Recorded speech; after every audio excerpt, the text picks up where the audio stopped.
અહીંયા સોરી કરોડથી 2 crore okay go famous street માનીથી તો ઓક્સફોર્ડ ને સ્ટ્રીટમાંની દુનિયાની બીજી તારો વારો પડી જાય બ્લોગમાં. જય ભારત વર્લ્ડની બીજી સ્ટ્રીટ માનવામાં આવે છે અને દાંત કાઢવાની ભાઈ આ એમ કહે છે કે ઓક્સફોર્ડ સ્ટ્રીટને સૌથી બીજી સ્ટ્રીટ એટલે કોકને એવું લાગે બીજી street. Hello guys, very good morning. અમારા અત્યાર સુધીના તમે 6 વ્લોગ જોયા છે તો તમને કેવા લાગે છે અમને ખરેખર સજેસ્ટ કરો. પહેલાં તો મારે તમને એ કહેવું છે કે તમને ગમે છે નથી ગમતા કેવું લાગે છે જણાવો, તમારે કમેન્ટ્સ કરો જેથી કરીને અમને કંઈક નવું કરવાની ખબર પડે. અત્યારે અમે લોકો જઈ રહ્યા છીએ ઓક્સફોર્ડ સ્ટ્રીટ, એકદમ પ્રાઇમ એરિયા છે યુકેનો, તો ત્યાં જઈને ફરીએ, બધી વસ્તુ જોઈએ, હરીએ ફરીએ, ત્યાં શું શું નવું છે તમને પણ બતાવીશ. આ વ્લોગમાં બન્યા રહેજો અને લાઈક કમેન્ટ શેર કરતા રહેજો. ભાઈ ટેક્સી અમારી આવી ગઈ છે, જઈએ ગાડીમાં. તમે એ સાઈડથી બે, હું અહીંથી બે. ભાઈ તો ફાઇનલી પહોંચી ગયા છે આપણે ઓક્સફોર્ડ સ્ટ્રીટ. આ તમે જોઈ શકો છો ઓક્સફોર્ડ સ્ટ્રીટ જોરદાર માઇન્ડ બ્લોઈંગ જગ્યા છે. જો તમે ટેક્સીમાં આવતા હો તો ડાયરેક્ટ તમને અહીંયા ઓક્સફોર્ડ સ્ટ્રીટમાં ગાડી ઉતારશે. જો તમે મેટ્રોમાં આવતા હો તો તમારે ઓક્સફોર્ડ સર્કસ નામના સ્ટેશને ઉતરવાનું રહેશે. તો હું અત્યારે છું વર્લ્ડની ફેમસ સ્ટ્રીટોમાંની એક સ્ટ્રીટમાં, જે છે આ ઓક્સફોર્ડ સ્ટ્રીટ, જેમાં દુનિયાના ખૂણે ખૂણેથી પબ્લિક, વર્ષમાં કેટલા કરોડો પબ્લિક અહીંયા સોરી તો વર્લ્ડના ખૂણે ખૂણેથી અહીંયા ટુરિસ્ટો આવે છે અને વર્ષમાં આઈ થિંક સો કરોડથી 2 કરોડ વર્ષમાં કરોડથી 2 કરોડ ટુરિસ્ટ આ સ્ટ્રીટ પર જોવા મળે છે તમને. અને બીજી એક વસ્તુ કે આ સ્ટ્રીટ પર તમારે એક વસ્તુનું ખાસ ધ્યાન રાખજો કે તમારા મોબાઈલ હોય કે કેમેરા હોય કે વોટેવર કોઈ બી કિંમતી સામાન હોય એને સાચવીને રાખજો. વહી જાય ને તો ખબર નહીં પડે. વર્લ્ડની કોઈ પણ એવી બ્રેન્ડ હોય જે અહીંયા નહીં મળે એવું નહીં બને. લોકો વર્લ્ડના ખૂણે ખૂણેથી અહીંયા શોપિંગ કરવા આવે છે, ફરવા આવે છે. મોસ્ટલી તમને સમરમાં બહુ જ ક્રાઉડ જોવા મળશે. આ જે ઓક્સફોર્ડ સ્ટ્રીટ છે એની આજુબાજુમાં જેટલી બી બિલ્ડિંગ છે બધી હેરિટેજ છે અને એ તમે જોશો તો તમને એમ લાગશે કે તમે એમ કે ને એમ રાજાના કોઈ વિસ્તારમાં ફરી રહ્યા છો. એકદમ હેરિટેજ બિલ્ડિંગો તમને લાગશે.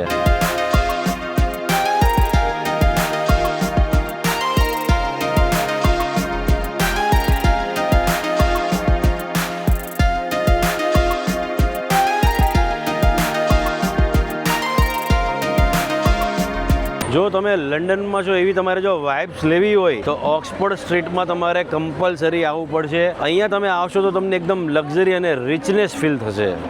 ઓક્સફોર્ડ સ્ટ્રીટનું પહેલાં નામ હતું ટાઈબર્ન રોડ અને 18મી સદીમાં એનું નામ ચેન્જ થઈ ગયું અને નામ થઈ ગયું ઓક્સફોર્ડ સ્ટ્રીટ. જો તમે લંડન ફરવા આવતા હો તો Buckingham palace, tower bridge, big બેન, આ બધી પ્લેસની સાથે સાથે તમારે ઓક્સફોર્ડ સ્ટ્રીટમાં કમ્પલસરી આવવું જોઈએ. તો ઓક્સફોર્ડ ને તો ઓક્સફોર્ડ સ્ટ્રીટને દુનિયાની બીજી સ્ટ્રીટમાંની તો ઓક્સફોર્ડ સ્ટ્રીટને દુનિયાની બીજી તારો વારો પડી જાય બ્લોગમાં. શરૂઆત જ તારે 5 આવા કટકા મૂકીને કરવાનો. ભટકાણો હતો ને બધે, બધું નથી કરેલું છે.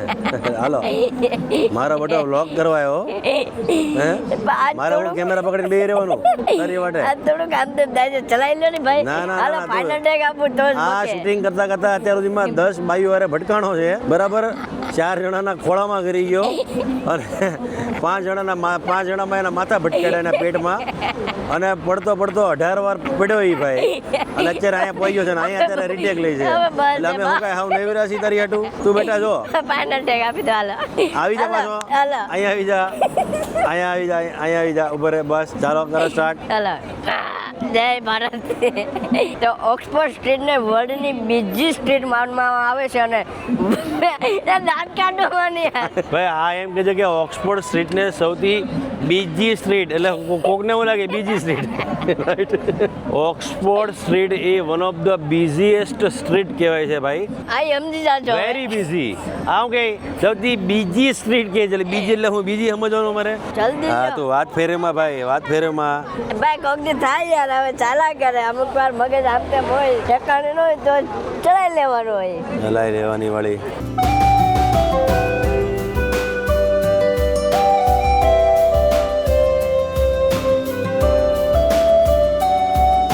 જો ભાઈ આ છે બન્સ ફ્રોમ હોમ. આ વસ્તુ લંડનમાં વિરાટ કોહલી ખાય છે, એટલે આપણે વિચાર્યું કે ભાઈ વિરાટ કોહલી ખાતો આપણે શું કામ ન ખાઈ, એટલે અમે ચાલુ કર્યું છે. અત્યારે હું અને તરુણ જઈએ છીએ ઓર્ગેનિક કોલા. ભાઈ તમે પેપ્સી છે, કોકા કોલા છે, આ બધી વસ્તુ સોફ્ટ ડ્રિંકો પીધીએ છીએ, પણ એ બધી કેવી હોય છે, હેલ્થ માટે નથી સારી. પણ ઓર્ગેનિક કોલા તમે નામ સાંભળ્યું તો અત્યારે ઓર્ગેનિક કોલા જે ઇટાલિયન કંપનીની ઓર્ગેનિક કોલા છે એ પીવા જાઉં છું. તમે ઓર્ગેનિક ખેતી સાંભળ્યું છે, ઓર્ગેનિક તમે બીજી બધી વસ્તુ સાંભળી છે, ઓર્ગેનિક ફ્રૂટ સાંભળ્યા છે, પણ ઓર્ગેનિક કોલા બિલકુલ નહીં સાંભળ્યું હોય. એટલે આ કોઈ પ્રમોશન નથી, પણ મને ક્યુરિયોસિટી એ થઈ ગઈ, અમને જિજ્ઞાસા એ થઈ ગઈ કે ભાઈ ઓર્ગેનિક કોલા હોય કેવી, એટલે આપણે ત્યાં જઈએ છીએ.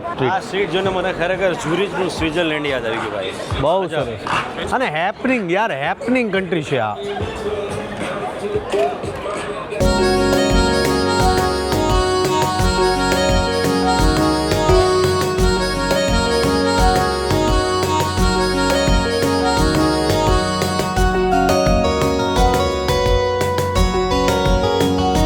ભાઈ અત્યારે હું જે જગ્યા પર છું એ જગ્યા છે one of the finest Italian રેસ્ટોરન્ટની ગલી છે. આ ઓલી ગલીના ખૂણાથી આ ગલીના છેલ્લા છેડા સુધી બધી રેસ્ટોરન્ટ ઇટાલિયન છે. જોરદાર જગ્યા છે. આ one of the happening place છે. જેટલા લોકોને ઇટાલિયન ફૂડ ભાવતું હોય એના માટે આ બેસ્ટ જગ્યા છે. હું નીચે છે ને આ કઈ સ્ટ્રીટ છે એનું એડ્રેસ નાખું છું, એટલે જે ઇટાલિયન ફૂડના લવર હોય અહીંયા આવી શકે છે.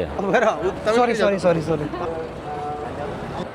ચાલો ભાઈઓ, મસ્ત મહેનત કરો ભાઈ. આને કહેવાય ઇટાલિયન રેસ્ટોરન્ટ. જોરદાર ઇટાલિયન કેફેનું માર્કેટ છે. તમે જો બધી જગ્યાએ તમને આખું ઇટાલિયન કેફેનું માર્કેટ જોવા મળશે.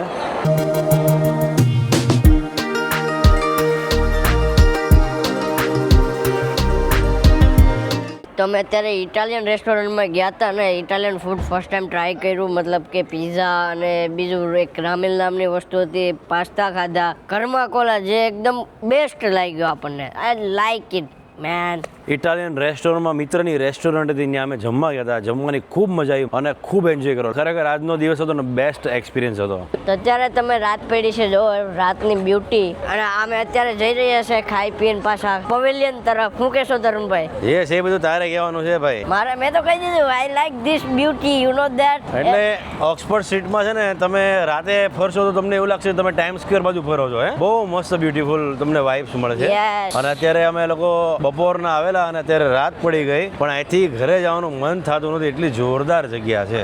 અને ઘણા ગુજરાતી ભાઈઓ મળ્યા અને બધા ગુજરાતી ભાઈઓ અમને એવું કીધું કે યુકેમાં જેટલા પણ જગ્યા પર તમે ફરો, પણ ઓક્સફોર્ડ સ્ટ્રીટમાં જ્યારે આવો ત્યારે તમારી બધી વસ્તુનું ખાસ ધ્યાન રાખવું. બધા જેટલા પણ ગુજરાતી ભાઈઓ અને બધા ભાઈઓ અહીંયા ડિલિવરીનું કામ કરે છે, એટલે બધા ભાઈઓને બેસ્ટ ઓફ લક. માતાજી ખૂબ આગળ વધારે. અમને હમણાં એક ગુજરાતી ભાઈ મળ્યો તો, અમારી યારે બેઠો 10 મિનિટ. અમને કહે ભાઈ અહીંયા ખરેખર બહુ ધ્યાન રાખવું પડે. એક માણસ કે આવ્યો મારી દુકાનમાં, મને 2 ઢીકા માર્યા અને હજી દાઢ દુખે છે મારી. હજી દાઢ દુખે છે. પછી મેં કીધું પછી હું છું? એ કે પછી હું 2 ઢીકા માર્યા અને મેં ખાઈ લીધા. અહીંયા ખાઈ લેવો પડે ભાઈ. અને હા, સ્પેશિયલી ટુરિસ્ટોને તો ખાસ ધ્યાન રાખવું પડે, બીકોઝ અહીંના લોકોને તો હાલો કે ઇન્સ્યોરન્સ હોય કે એનો ફોન જતો રહે તો મળી જાય, બટ આપણા જેવા ટુરિસ્ટને પાછો ફોન મળે નહીં અને ઇન્સ્યોરન્સ પણ મળે નહીં, એટલે ખાસ ધ્યાન રાખવું. ઇઝ બ્લોગર યા. Hi, hello. What's your name? My name is Medi. Mehdi. એ ગુજરાતી છોકરાનું મારે કહેવાનું કારણ એટલે હતું કે ખરેખર એ જોઈને એવું લાગે કે આપણા ગુજરાતીઓ, આપણા ઇન્ડિયન્સ લોકો ખરેખર દિલથી બહુ મહેનત કરે છે અહીંયા. એટલે તમામ ગુજરાતીઓને ઇન્ડિયન્સને hats of.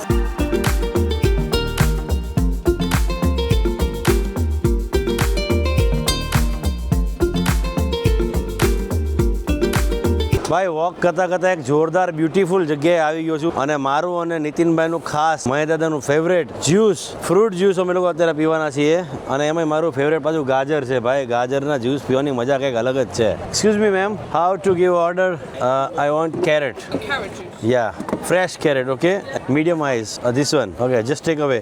And what about you? One small and one this. Okay, 2. ગાજર ને દાદા આદુ મજા આવત. ગાજરનો ને જિંજરનો મિલાપ જ ન થાય એટલે કેન્સર. આવી ગયું દાદાનું. જોવામાં જોરદાર લાગે છે, એટલે મજા પડવાની છે દાદા 100%. એમાંય 5-6 મસ્ત બરફના ગાંગડા છે. ખતમ. સારું છે બહુ જ ફાડું. ઓસ્ટ્રેલિયા જેવું જ ઓસ્ટ્રેલિયા જેવું જ.